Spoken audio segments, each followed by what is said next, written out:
back to your point about barbarism. Look, in Mosaic law, in the Old Testament, the 10 Commandments, yes, God has given this law, eye for an eye, life for a life. If somebody kills someone, they have to give their own life as a punishment. That was from God. There's nowhere in the Bible that I've read does it say an eye for an eye and a tooth for a tooth. That is the Mosaic law. I can show you too. No, law of Moses. Moses was given this law. This is a law Jesus didn't come to abandon and reject. He didn't say, I've come to destroy the law. It's not a commandment. No, it's in the Bible. But we cannot call it barbaric because God said so.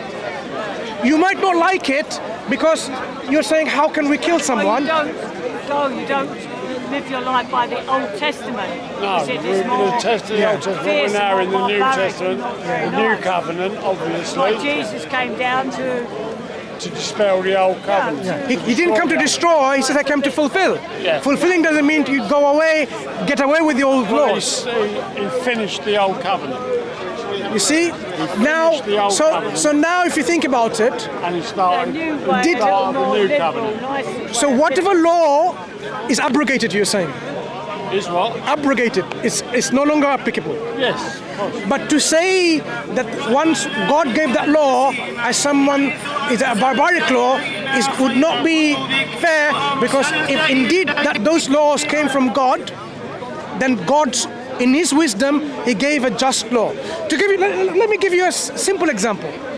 You see, we don't expect people to kill one another. Killing. Right.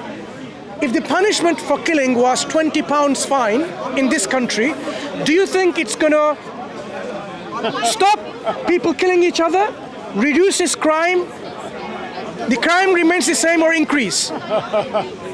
I would imagine it would increase. It will increase because the crime and the punishment is not congruent. Yeah. It doesn't match. If the punishment is £20, someone I've got 30 quid. I've got 40 quid. I can get away with 2 murder. It's not going to prevent them.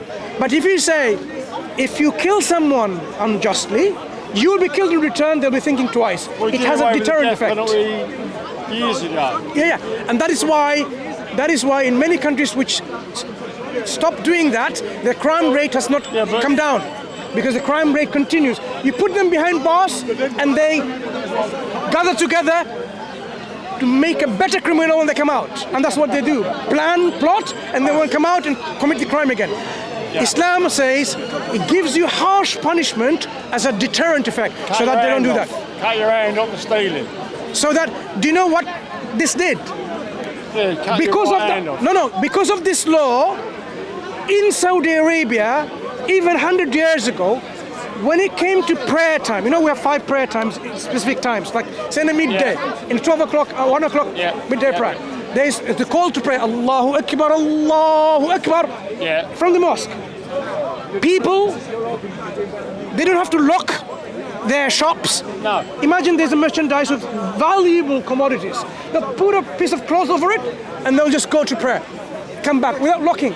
Because there are people, they know that if they're gonna steal something, their hands will be cut off. Yeah. So it stopped people from committing this crime because it's effective. Historically known, it's demonstrated. It's not because it's trying to cut the people's hands off, it's trying to stop the crime from being committed. So when Islam came with Prophet Muhammad sallallahu alaihi wasallam, the Quran came with its own evidence. Because otherwise you would say, how am I going to believe in this book? Every prophet that came, they had some proof and evidence for their claim. When Moses came, how did people believe in him? Just because he said so? No. When he parted the Red Sea and he traveled along that dry part, it was an evidence against them, but this is not an ordinary person can do. When Jesus healed the blind and the lepers and so on, no doctor at that time could do it.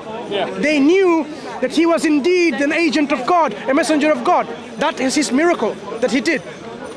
When Prophet Muhammad ﷺ came, he did so many miracles, and the greatest of his miracles is the Quran, that no one can imitate it. No one can find a contradiction within it. Things that it says, it is impossible for it to have been said. I don't think there's much or anything in the Bible that you can say contradict or argue against. The Bible, unfortunately, because human hands have altered it, it is now having contradictions within I it. imagine that To give you- memory might have Yeah. swayed a little in the writings of the Quran. The human beings are Well, they're at fault. fault. Yeah. Exactly. The Quran, because it's going to be the final book of God, final revelation, God took in the protection himself, as the Quran says. إِنَّا نَحْنُ نَزَّلْنَا الذِّكْرَ وَإِنَّا لَهُ لَحَافِظُونَ. That means nothing. No, I'm just quoting you the Arabic so that I'm not making it up. I'm telling you, the Quran says that God, He has revealed the reminder and He will protect it, He says. And the Quran has been protected through memorization and writing. You can find a manuscript of the Quran, within the first 100 years of Islam, like 1300 years ago, and exactly how we read it today. This is the level of preservation. So if you read the Quran, 1300 years. 1400 years ago, the Prophet Muhammad ﷺ came. He came 1400 years ago. I thought that Jesus was 2,000 years ago. Prophet Muhammad. If you believe Jesus and your writings about Jesus are from 1400 years ago, you're 600 years adrift.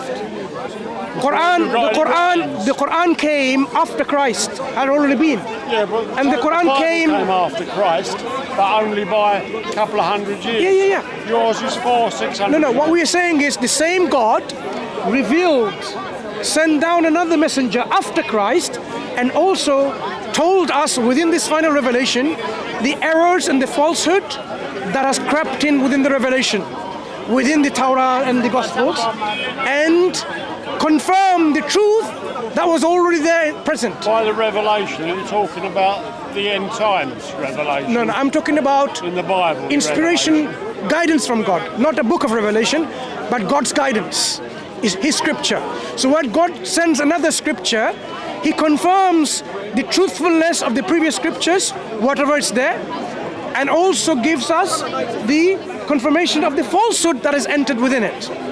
There are many things, even the scholars of the Bible will tell you that people have corrupted the Bible with these falsehood. With this falsehood. This is the matter of scholarship. So the Quran came to give us the final guidance without any confusion, so that we can truly worship God and be content and be saved from the hellfire and be in paradise. And this is only way possible by submitting ourselves to the final messenger, that what is brought from God. Okay. You take care, Peter. Please do read the Quran. You have to read the Quran. You have to read the Quran, read about Prophet Muhammad, and then you will see what we're talking about. Okay? Nice. Pleasure speaking to you, Carol and Peter. You take care. Okay? Thank you. Thank you.